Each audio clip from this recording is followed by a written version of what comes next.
Hey guys, welcome back to TechMan. Today, let me show you how to record screen using CapCut on PC.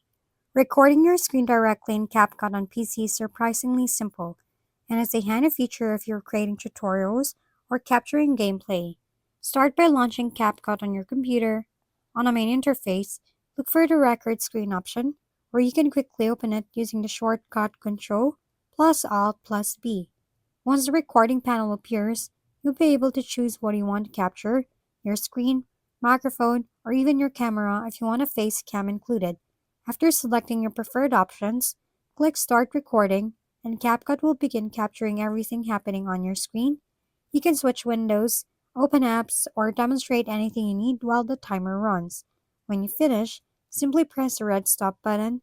CapCut will then give you the option to download the recording or jump straight into editing, which is perfect if you want to trim or enhance the clip right away. If we've been helpful, kindly give us a thumbs up, and don't forget to hit the subscribe and bell button for more contents. For any questions and suggestions, comment down below.